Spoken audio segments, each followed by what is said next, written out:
ओम शांति। बाबा इस धरा को स्वर्ग बनाने के लिए अवतरित हुए।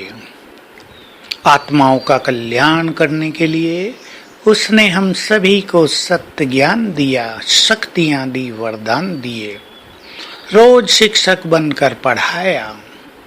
अब ये हमारा परम कर्तव्य है कि हम सबका कल्याण करें। एक है ज्ञान देकर सबका कल्याण करना, प्रभु मिलन का मार्ग बताना, ताकि उनका भाग्य वो कितना इसको ग्रहण करते हैं। लेकिन दूसरा है प्रकृति को और सभी मनुष्यों को श्रेष्ठ वाइब्रेशंस देकर उनकी सोई हुई चेतना को जगाना।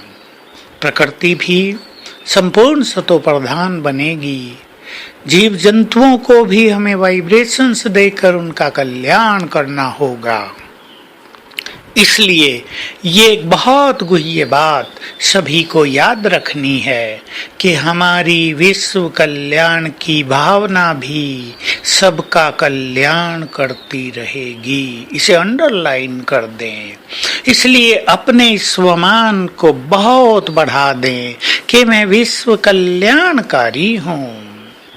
मेरा हर बोल विश्व कल्याण के लिए, मेरा हर संकल्प दूसरों के कल्याण के लिए, मेरा व्यवहार वार्तालाप सबको सुख देने के लिए, सबका कल्याण करने के लिए मुझे अपनी मनसा को भी शुभ भावनाओं से भर लेना है। अब सोच लें, जिन्हें सबका कल्याण करना हो वो किसी का कल्याण कैसे कर सकते हैं, किसी को नीचे कैसे उतार सकते हैं, किसी से घृणा नफरत कैसे रख सकते हैं। हम यदि दूसरों को तंग करेंगे तो आखिर फिर जब वो तंग हो जाएंगे हमें ही तो उनका कल्याण भी करना पड़ेगा। तो अपने चित्त में ये भावना बहुत प्रबल रूप से बढ़ा दें, मैं विश्व कल्याणकारी हूँ। स्वयं भगवान ने मुझे ये महान कार्य सौंपा है। जरा अपने भाग्य को देखकर गौरवान्वित तो हो जाएं। भगवान के कार्य में लगे हुए हैं। इस संसार में कोई बड़ा आदमी, धनवान व्यक्ति अपने कार्य की सारी जिम्मेदारी आपको दे दे, चेयरमैन बना दे आपको एक बड़े डिपार्टमेंट का, आपका गौरव कितना बढ़ जाएगा, सैलरी भी कितनी ज्यादा मिलेगी।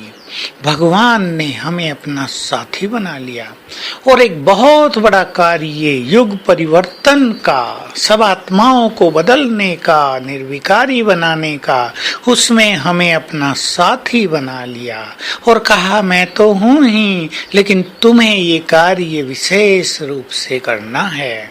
तो हम अपने को बहुत गौरवान्वित महसूस करें कि भगवान ने स्वयं हमारी योग्यताओं को देखकर हमें सेलेक्ट किया कि यही मेरे बच्चे इस महान कार्य के लिए उपयुक्त हैं, योग्य हैं, कैपेबल हैं।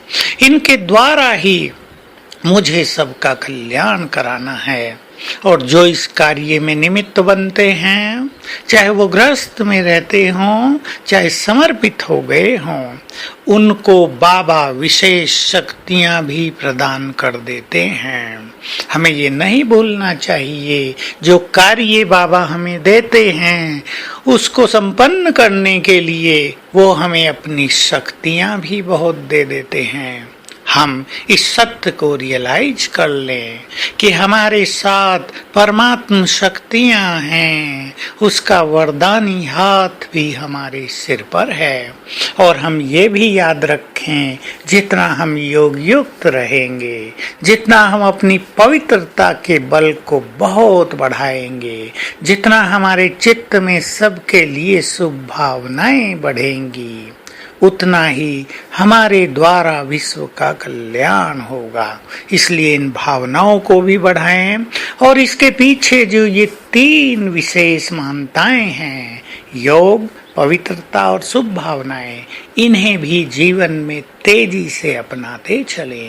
तो आइए आज सारा दिन हम बाप दादा का आह्वान करेंगे और उनका हाथ रखाएंगे अपने सिर पर और इस फीलिंग को बढ़ाएंगे, मैं विश्व कल्याणकारी हूँ। बाबा का आह्वान करें। आप सब जानते हैं, वतन में जाकर शिव बाबा को निमंत्रण दें। बाबा ब्रह्मा तन में प्रवेश करके हमारे पास आ जाएंगे। फील करें वो हमारे सामने खड़े हैं। उनका वरदानी हाथ हमारे सिर पर है और याद दिला रहे हैं, बच्चे, जैसे मैं विश्व कल्याणकारी हूँ, तुम भी मेरे समान विश्व कल्याणकारी हो। इस फीलिंग को बढ़ाएं और सबको वाइब्रेशंस दें। ओम शांति।